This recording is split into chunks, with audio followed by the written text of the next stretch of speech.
ज़रूरी नहीं है कि सभी की रमज़ान प्रिपरेशन हो गई हो। बहुत सारे लोग अभी भी ऐसे होंगे जिनकी रमज़ान प्रिपरेशन नहीं हुई होगी, यानी कि किसी न किसी वजह से वो पीछे रह गए हैं। चाहे वो कोई गेस्ट आ गया हो घर में, तबीयत ख़राब हो गई हो, या फिर कोई बजट का इशू हो। चाहे किसी भी वजह से अगर आपकी रमज़ान प्रिपरेशन अब तक नहीं हुई है तो आप घबराइए नहीं। इस वीडियो में मैं आपको यही टिप्स एंड ट्रिक्स देने वाली हूँ कि आप किस तरह से घर में अपने जो रोज़ों में काम है वो आसान कर सकती हैं। या फिर आपकी जो रमज़ान प्रिपरेशन है वो इसलिए नहीं हुई क्योंकि आपको बजट का इशू था, तब भी कोई टेंशन की बात नहीं है। मैं आपको ऐसी टिप्स और ट्रिक्स बताऊंगी और ऐसी प्रिपरेशन बताऊंगी जो आप कम बजट में भी कर सकते हैं। सबसे पहले तो मैं आपको रमज़ान प्रिपरेशन डिक्लेयर करना चाहूँगी, क्योंकि ज़्यादातर लोग सोचते हैं कि रमज़ान प्रिपरेशन का मतलब यही है कि किचन के कामों को पहले से निपटा लिया जाए, बाज़ार के कामों को पहले से निपटा लिया जाए, और जो घर की डेकोरेशन है, साफ़ सफाई है, वो हम सब कुछ पहले से कर लें। तो माना कि हाँ, ये सब काम भी इंक्लूड हैं हमारी रमज़ान प्रिपरेशन में, लेकिन ये इंक्लूड हैं, ये रमज़ान प्रिपरेशन नहीं है। रमज़ान प्रिपरेशन क्या है? दरअसल रमज़ान प्रिपरेशन का मतलब है कि मेंटली और फिज़िकली अपने आप को प्रिपेयर्ड करना रोज़े रखने के लिए। लेकिन हम लोग इस चीज़ को ना सोचकर हम इसका और ही अलग मतलब निकाल लेते हैं। रोज़े आने से पहले ही हम अपने आप को इतना ज़्यादा थका लेते हैं, रमज़ान के लास्ट दिनों से पहले ही हम ये करने और वो करने में जुट जाते हैं, और रमज़ान की प्रिपरेशन का असल मकसद जो है उसे हम बिल्कुल भूल ही जाते हैं। दरअसल हमको अल्लाह ताला के साथ इस महीने में, जो शाबान का महीना है, वो एक ऐसा मज़बूत कनेक्शन बना लेना चाहिए कि हम चाहकर भी अपनी कोई इबादत को ना छोड़ें, और इसी महीने में हम पूरी एक लिस्ट तैयार कर लें कि हमें कौन कौन सी इबादत करनी है और कितनी सूरतें याद करनी है। प्लीज़ बुरा नहीं मानिएगा, बहुत सारे लोग ऐसे भी हैं जिनको अच्छे से सही से नमाज का तरीक़ा नहीं पता, और बहुत सारी गलतियां होती हैं हमारी नमाज में, लेकिन हम उस तरफ ध्यान नहीं देते कि हम रमज़ान आने से पहले एक बार ये चेक कर लें कि हमारी नमाज सही है या गलत, या हम कहाँ गलती कर रहे हैं। तो इसका मुहासबा बड़ी आसानी से किया जा सकता है, इतना मुश्किल काम नहीं है। बस सिर्फ एक दिन आप अपने ऊपर लगाइए और आपकी नमाज एकदम दुरुस्त हो जाएगी। रमज़ान प्रिपरेशन में जो कुकिंग से रिलेटेड काम है, अगर वो आप पहले ही निपटा लेती हैं, और आपकी नीयत ये है कि हम ये सारे काम इसलिए पहले से निपटा रहे हैं शाबान के महीने में, ताकि रमज़ान के महीने में हमें ज़्यादा से ज़्यादा वक्त मिल सके अल्लाह की इबादत करने का, तो इंशाअल्लाह ताला आपको इसका अजर ज़रूर मिलेगा।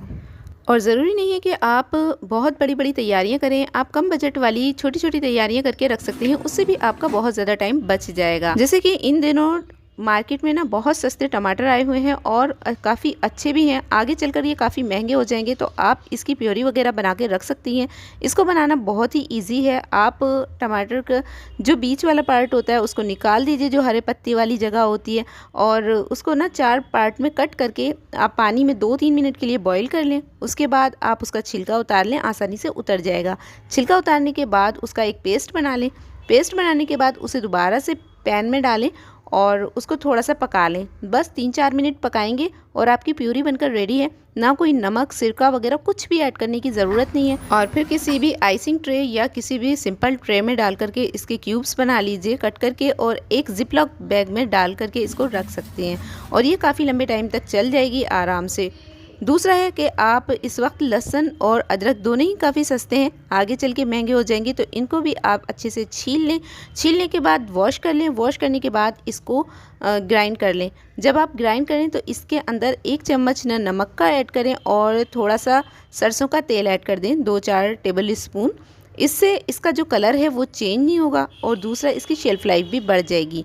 तो इसका पेस्ट बनाकर रख सकती हैं, क्यूब्स बनाकर रख सकती हैं, आप बॉटल में भर के रख सकती हैं। मैं इसका क्यूब्स बना करके रख लेती हूँ, और ये मेरे बहुत लंबे टाइम तक चल जाते हैं और ख़राब नहीं होता। लास्ट टाइम भी मैंने ऐसे ही रखा था, और इससे पहले भी मैं इस तरह से बना के रख लेती हूँ। मोस्टली किचन की सभी रेसिपीज़ में ये यूज़ होता है, और इससे काफ़ी आसानी हो जाती है खाना बनाने में।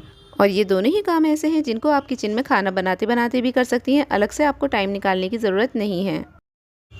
हाँ, अब जो मैं काम करने जा रही हूँ ना, ये वो सारे काम हैं जिनमें थोड़ा टाइम ज़्यादा लगता है, और रमज़ान के महीने में हमारे ये बहुत सारा टाइम ख़राब कर देते हैं। तो इसको अगर हम पहले से कर लें तो रमज़ान में हमें काफ़ी टाइम मिल जाएगा। और वो चीज़ है ये पालक, क्योंकि घर में पालक के पकौड़ियाँ वगैरह तो बनती ही हैं, सभी खाना पसंद करते हैं।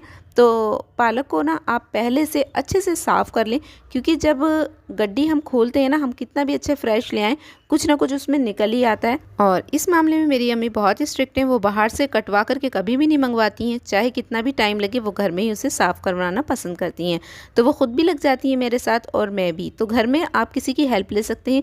अगर बच्चे हैं छोटे तो वो भी ये काम कर सकते हैं। अगर पालक आपने गड्डी में लिया है तो सबसे पहले इसकी जड़ को निकाल दें, क्योंकि पीछे वाली जड़ किसी भी यूज़ में नहीं आती है। और हैंड टू हैंड इसे एक पॉलीथीन में भरकर रखते रहिए, क्योंकि मैं तो इनको हैंड टू हैंड ही एक पॉलीथीन में डालती रहती हूँ ताकि यहाँ पर ज़्यादा मैस ना फैले। तो जितनी देर में मैंने पालक वगैरह साफ़ किया तो अम्मी ने इतनी देर में ना हरी मिर्च की डंडियाँ भी तोड़ दी थी, क्योंकि हरी मिर्च को हमेशा डंडियाँ तोड़ के रखा जाता है। इससे इनकी शेल्फ़ लाइफ बढ़ जाती है और ये खुश्क भी हो जाएंगी अब रखे रखे। और इसके बाद ना हमने फिर पालक की गड्डियाँ बनाना स्टार्ट किया था। इस तरह से मैंने कुछ पत्ते भी निकाले थे ताकि कभी साबुत पालक के पत्ते की पकौड़ियाँ खाने का दिल करे तो वो भी आसानी से बन जाए, क्योंकि अम्मी को ये बहुत पसंद है। साथ में मैंने फिर इस पालक को बारीक बारीक कट कर लिया था, क्योंकि इसको मैं ऐसे ही कट करके रखूँगी, क्योंकि जो पालक, हरी मिर्च, प्याज की जो पकौड़ियाँ होती हैं ना वो हमारे घर में सब बहुत पसंद करते हैं और रोज़ रोज़ उसे काटने में ना थोड़ी परेशानी तो होती ही है। इसके बाद नंबर था हरे धनिए का। हरा धनिया मैंने काफ़ी क्वांटिटी में मंगाया कर रखा था और इस टाइम हरा धनिया काफ़ी सस्ता भी आ रहा है, तो बहुत अच्छा टाइम है। आप चाहें तो इसे किसी भी तरह से स्टोर करके रख सकते हैं, कट करके भी रख सकते हैं और सुखा के भी रख सकते हैं। तो मैंने सुखाया हुआ है हरा धनिया ऑलरेडी और इसको मैं ऐसे ही बिना सुखाए ही रखूँगी। तो इसकी भी जो जड़ें निकली है ना वो मैं एक पॉलीथीन में डालती जा रही हूँ। बाद में ये बहुत अच्छे खाद का काम करेंगी। तो सबसे पहले मैंने इसकी जड़ निकाल के अलग कर दी और फिर दूसरे नंबर पे मैंने इसकी डंडियाँ कटी। इनको भी मैं अलग सेव करूँगी किसी भी पिन्नी में रख करके, क्योंकि चटनी वगैरह बनाएंगी तो उसमें ये नरम मुलायम सी जो बारीक बारीक डंडियाँ हैं ना वो काम आ जाएंगी। मोटी वाली डंडियाँ मत डालिएगा, उसे डाल करके कोई फ़ायदा नहीं है। जो पतली पतली बारीक डंडियाँ होती हैं वो चटनी में यूज़ कर सकते हैं आप। उसके बाद जितने भी पत्ते थे उन्हें इस तरह से मैंने कट कर लिया और मेरा एक काम और पूरा हो गया था। ये धनिया मैंने सुखाने के लिए कट किया है और अब ये वाला धनिया मैंने और लिया है। इसको भी मैं अच्छे से साफ़ कर लूँगी और इसकी सिर्फ पत्तियाँ निकाल करके मैं इनको स्टोर कर लूँगी, ताकि किसी सब्ज़ी में डालना होता है, आलू गोश्त वगैरह में या किसी और चीज़ में, आलू कीमा वगैरह में, तो ये आसानी से मुझे कटा कटाया मिल जाएगा। जब तक मैंने धनिया वगैरह कट किया इतनी देर में अम्मी ने जो मोटी वाली हरी मिर्चें थी ना इनको भी इनकी डंडियाँ निकाल दी थी, क्योंकि इनकी बहुत ही मज़े की पकौड़ियाँ बनती हैं, पकौड़े बनते हैं बल्कि हरी मिर्च को कट करके। इसके अंदर हम जब इन्हें बनाएंगे ना तभी इसके अंदर खटाई और नमक भर देंगे, जिससे ये बहुत ही मज़े की लगेंगी। और दूसरा सबसे ज़्यादा बोरिंग काम जो मुझे लगता है ना वो है सब्जियों को वॉश करना, क्योंकि इनको वॉश किए बिना भी हम इन्हें नहीं पका सकते। इनके अंदर इतना ज़्यादा रेत वगैरह होता है जिसको वॉश करना ही पड़ता है, और अगर आप इनको वॉश करते हैं तो इसमें बहुत ज़्यादा टाइम लगता है। इसलिए अच्छा यही है कि आप इसको पहले से वॉश कर लें और कम से कम 3-4 बार खुले पानी में इसको वॉश करें और उसके बाद इसे छन्ने में डालकर रख दें। और उसके बाद मैंने सेम प्रोसेस से धनिया भी वॉश किया, एकदम खुले पानी में डाल दिया था पहले थोड़ी देर के लिए, उसके बाद अच्छे से इसे वॉश किया और फिर एक छन्नी में इसे भी मैंने रख दिया था ताकि इसका सारा एक्सेस वाटर निकल जाए। और साथ ही मैंने हरी मिर्ची भी वॉश कर ली थी। तो एक ही बार में मैंने जितनी भी चीज़ें वॉश करनी थी सबको वॉश कर लिया था। अब मैंने एक चादर बिछाई थी, ये धुली हुई कॉटन की चादर थी। अच्छी सी साफ़ चादर लें और पालक को ना इस तरह से फैला दें उस चादर पर, और हरा धनिया, हरी मिर्च और जो भी चीज़ें हैं जिनको आपको खुश करना है, ताकि सभी चीज़ें एक साथ सूख जाएं। जब मैं ये काम कर रही थी तो अम्मी लहसुन छील रही थी, क्योंकि लहसुन छीलने में भी काफ़ी टाइम लगता है। और फिर सिदरानी भी थोड़ी सी अदरक वगैरह छिलवा कर शहीदों में अपना नाम लिखवा लिया था। मैंने ना 6-7 प्याज ली थी बड़े साइज़ की और उनको अच्छे से स्लाइसर में स्लाइसिस कर लिए थे उसके, और रिंग्स को अलग अलग कर लिया था। और उसके बाद मैंने लिया पालक। जो हमने 1 किलो पालक लिया था तो मैंने इसमें से आधा किलो पालक निकाल लिया, करीब आधी किलो 3 पाव के बराबर। ये बिल्कुल खुश्क पालक है, इतना ज़्यादा ड्राई भी नहीं है और इसका मॉइस्चर भी नहीं है इसमें, इतना अच्छा सा बिल्कुल खुश्क हो गया है ये। और इसमें हमने डाली है 10-12 हरी मिर्चें कट की हुई, थोड़ी सी अदरक, और जितनी भी मैंने 6-7 प्याज ली थी ना उसके स्लाइसेस डाल लिए। और देखिए कितना सारा बन गया ये क्वांटिटी में। और इनको अब हम एक टाइम में जितनी भी हमें चाहिए ना उसके हिसाब से हम इन पॉलीथीन में स्टोर करके रख लेंगे। और साथ के साथ ही मैंने हरी मिर्चों को भी एक जिपलॉक बैग में करके रख दिया था, और जो मोटी वाली हरी मिर्ची थी उन्हें अलग पैक किया था। जो पत्ती होती है हरे धनिए की उसको हमेशा एक टिश्यू पेपर में करके रखा जाता है, उससे उसका मॉइस्चर टिश्यू पेपर ऑब्जर्व कर लेता है।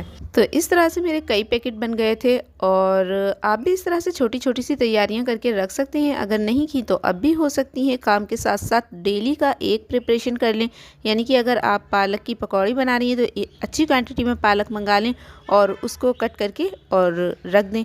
फिर किसी दिन आप कुछ और कर लें, मटर वगैरह ज़्यादा मंगा लें 1 आध किलो और उसको स्टोर करके रख दें। तो मटर को स्टोर करना मैंने बहुत ही इजी तरीका इस्तेमाल किया है, यानी कि सिर्फ मटर को छील लिया और डायरेक्ट ही इस तरह के ज़िप्लॉक बैग में रख दिया है। तो मैंने सिर्फ 1 केजी मटर मंगाई थी। मेरे घर में ज़्यादा मटर नहीं खाई जाती है और रमज़ानों में तो बहुत ही कम यूज़ में आती है। तो बस मैंने इतना ले लिया था कि ये मेरे पूरे रमज़ान बन जाएगी। अगर 2 बार बनाई तो 1 बार मटर पनीर बन जाएगा और 1 बार मटर पुलाव, और बस इतना ही काफ़ी है मेरे लिए तो। क्योंकि बहुत सारे लोग तो बहुत बहुत ज़्यादा 5-5 10-10 किलो स्टोर करके रख लेते हैं और उसे 1 साल तक खाते रहते हैं फिर बाद में। लेकिन हम लोग ज़्यादा स्टोर किया हुआ खाना खाना पसंद नहीं करते। तो मैं सिर्फ 1 हफ़्ते की तैयारी ही कर रही हूँ। ये 1 हफ़्ते तक तो ये सारा सामान चलेगा और शुरुआती दिनों में ही थोड़ी सी प्रॉब्लम आती है रमज़ानों में, और उसके बाद तो सब नॉर्मल हो जाता है। तो उसके बाद तो फिर सब चीज़ें अपने आप ही होती चली जाएंगी। एक बजट फ्रेंडली तैयारी आप और कर सकते हैं रमज़ानों के लिए, वो है चावल के पापड़, जो कि बहुत ही आसानी से बन जाते हैं और बहुत ही मज़े के लगते हैं। इससे आप डिफरेंट शेप भी दे सकते हैं और इन्हें बनाने में ज़्यादा टाइम भी नहीं लगता है। तो इसकी फुल डिटेल रेसिपी मैं आज नहीं दे रही हूँ आपको, इंशाल्लाह नेक्स्ट वीडियो में दूंगी, क्योंकि ये रेसिपी मैंने फ़र्स्ट टाइम ट्राई की थी और मुझे ये थोड़ी टफ लगी। और जो रेसिपी मैं यूज़ करती हूँ हमेशा ऑथेंटिक रेसिपी है वो, और हमेशा वो काम कर जाती है और इजी भी है, इतनी इजी कि कोई भी बंदा उससे बना सकता है। तो नेक्स्ट वीडियो में इंशाल्लाह ज़रूर वो मैं रेसिपी आपके साथ शेयर करूँगी। तो अगर चैनल को सब्सक्राइब नहीं किया है तो चैनल को सब्सक्राइब कर लें। अगर वीडियो अच्छा लगा है तो एक लाइक कर दें। और आज जितने भी मैंने आइडियाज़ आप लोगों के साथ शेयर किए हैं, कुछ ना कुछ तो आपको उसमें अच्छा लगा ही होगा। तो मिलते हैं नेक्स्ट वीडियो में, तब तक के लिए अल्लाह हाफिज़, दुआओं में याद रखिएगा।